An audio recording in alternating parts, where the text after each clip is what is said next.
Hey guys, welcome back to the Philco 48-1000 project. When we left off, I had done a first power up and we didn't get much of anything. No high voltage, no glow on the screen. Called it a night. Alright, I have now reconfigured things so we can do some troubleshooting. I have a chassis on its side and the CRT propped up so that everything can be connected, but we can access the bottom of the chassis. I'm going to turn it on right now, and I have my scope on pin 5 of the horizontal oscillator. Now I can already tell you it is running. You see the waveform right there. And I can adjust the horizontal hold and get the frequency basically to 15.75. However, the amplitude is laughably low. It changes to delta voltage. It's about 300 millivolts on pin 5. Well, Philco kindly has some great waveforms here on these sweep circuits. So pin 5 on that tube is supposed to be about 120 volts peak to peak, and the waveform doesn't look right. So there's one issue. Another is the power supply. Voltages are a little low and a little off. Assuming that this is accurate, and this does match my set, including the horizontal oscillator circuit. So let's go all the way back to, right here in this 30 microfarad. It should be 360 volts. That's this guy down here. We have 333. Not terrible, but it is off a bit. And the negative side, I have minus 33, and it's supposed to be minus 12. But carrying on, let's just go through the filter choke and the other side of that. They don't really label it there. Oh, I see. It goes around to the horizontal centering control and then comes up. So this 325, that feeds a lot of the circuits, including the horizontal oscillator. This is 325 volt bus coming down here. So if we go over to this pin 5 where I'm probing and we go through 390K, we should have 325 volts right here. And that is the 390K right there. And what do we have on it? 301. So it's a little low, but not enough that I would think it would cause it to be off by, well, a considerable amount. So what's going on? Well, I did check continuity in the blocking transformer there. It seems to be okay. My next suspect are these two 820 picofarad mica caps, which would be these two giant domino type caps.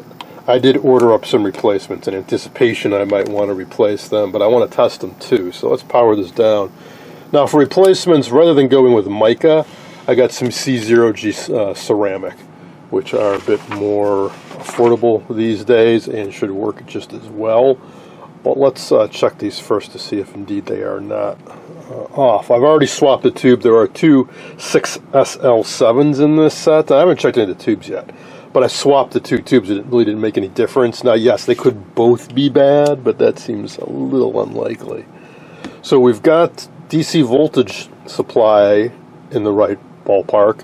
I replaced all the resistors, replaced all the plastic caps, or at least I replaced these two resistors, and the other two carbon comps still in circuit. I checked them and they're okay. So the only thing I haven't checked are those two caps. Now if those two caps are good, well then I'm going to be scratching my head. I really hope it's not that blocking transformer, which is this guy right here. I can get a replacement. I already found one online if I have to, but I'd really rather not.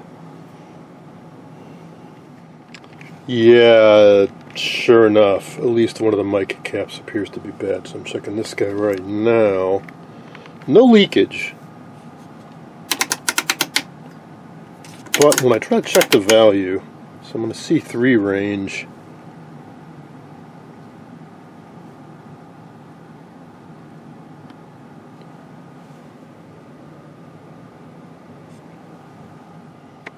Checking this mic now, and it seems to be okay. compare it to one of the new ones in a moment. I'm checking the capacitance. Yeah, it's about where it should be on the dial, and I already checked for leakage and there isn't any. I'll hook up one of the modern ones. So this is a ceramic C0G, also known as NP0 type ceramic cap, temperature stable, capacitance stable, good replacement for mica, and the eye is opening at almost exactly the same point. Just tweak it a little bit, which is confirming that the two values are pretty close, and the old one isn't leaky. Let's check the other guy now, which I've already disconnected. It's this one here. I'm really hoping it's bad. Next thing I'll do is I will check the tubes before I go chasing my tail too much. Well, that's good, because the eye is not open at all. Ooh, good, good. I'll double check my connections are on there solidly. Yep. Okay, so the eye full open is is way off from where it should be, and it's not opening fully. It's kind of fuzzy, which is what you typically see in a leaky cap. I just want to double check everything is making good contact and get these old oxidized component leads. You can trip yourself up. Darn sure that's on there. Yeah, it is on there. Solidly. So yeah, that cap is wonky. It's measuring more like 400, or about half of what it should be. Oh, that's weird. If I touch this, it goes out completely. I wonder if I'm measuring the capacitance of the leads and that capacitor is just completely shot. Oh, anyways, let's check for leakage.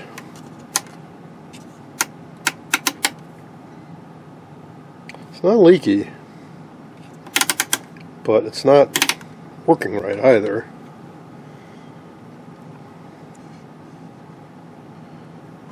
So while it's tacking in a replacement. I just went ahead and replaced both of them while I was at it. So let's put our scope probe back on pin 5 and power this up and check it again.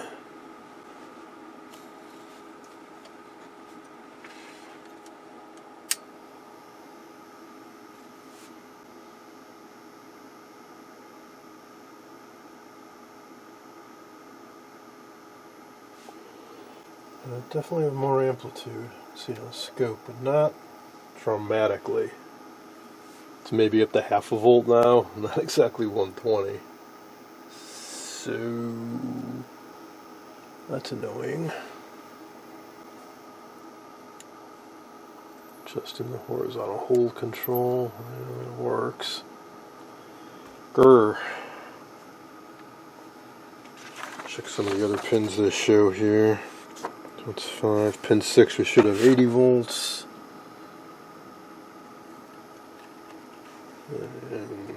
Oh, sit. Yeah, see, here's the thing. These test points and all that, this is with the revised horizontal oscillator schematic. I've got the older version, in which case pin 6 is grounded, so there wouldn't be anything there.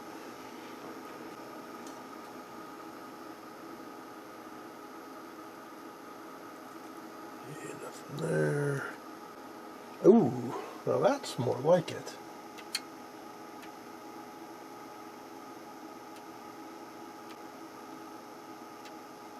Sorry, I know you can't see what I see, but I'm on pin 1 now. And that's a little bit healthier. That's more like 10 volts peak to peak. And pin 1 on this. Yeah, they show 60 volts peak to peak with a very different looking waveform. So I'm gonna poke around and see if I can find any test waveforms for the older version of that horizontal oscillator.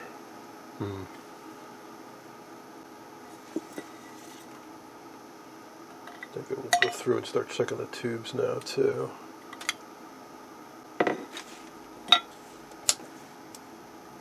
I hate that. When you identify a component that very clearly appears to be bad and you replace it, it doesn't make much difference. It's frustrating.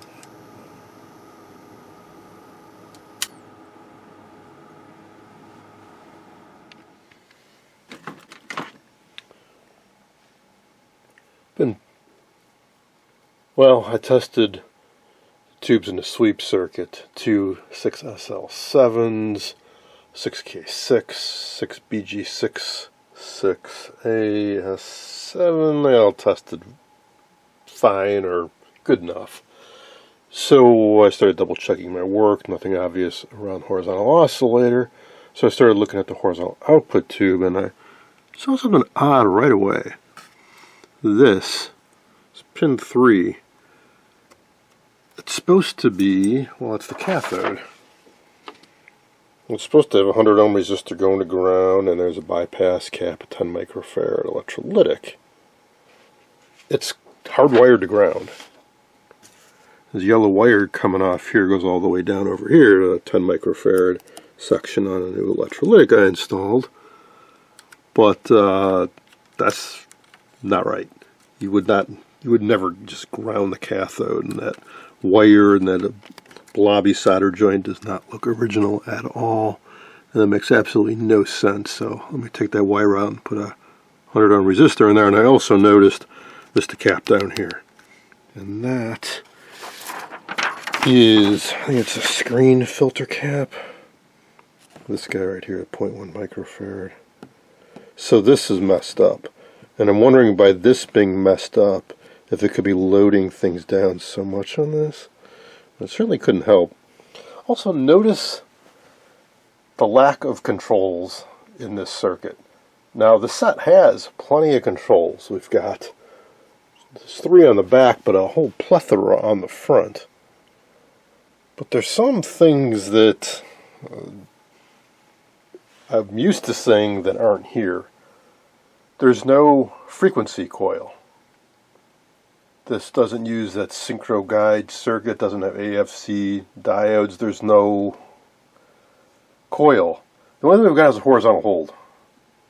And that's it. That sets the free running horizontal oscillator frequency. There's no drive control. The output of this tube just goes straight into the horizontal output tube. Normally there'd be a capacitive divider here, a variable cap, so you could control the amplitude of the signal going into this. Don't think, well, there was a linearity control. Okay, they do that by changing the bias in the 6AS7. Is there a width control? Yeah, there's a coil for that. So at least we got that. But man, I mean, so this is the circuit that's not working. There are no adjustments here. There's no phase, there's no drive. So this all has to be working perfectly, otherwise you're going to get distortions in the horizontal sweep. Not the greatest design. Okay, you got that cleaned up, 100 ohm resistor and 0.1 microfarad cap replaced, and I was reviewing my work here again and I realized I made a mistake while I was cleaning up, this socket. I never reconnected pin 4. Pin 4 is supposed to be shorted to pin 1, or maybe somebody else had removed that. I have to go back and look at my reference photos, because definitely somebody was, not only did they short that out and remove that resistor, there was some monkey business in here too. So this set developed a problem back then, and somebody was trying to do something to fix it. And, well, I'm just trying to put everything back as best I can to the original configuration. So let's connect pin 1 and pin 4 together. Those would be, I think, the two grids, yeah. So right now with pin 4 floating, and that's the grid on the output side, yeah, that's going to be a slight problem. So it should make a huge difference when I connect that up. Okay, pin 1 and 4 connected together. Let's give this another go. I expect we're going to see considerably larger amplitude. Oh yeah. Let's auto scale that. Oh yeah. Considerably larger amplitude now. And haha. See what I see? CRT's upside down, obviously, but oh yes, we have a raster. Isn't that a beautiful sight?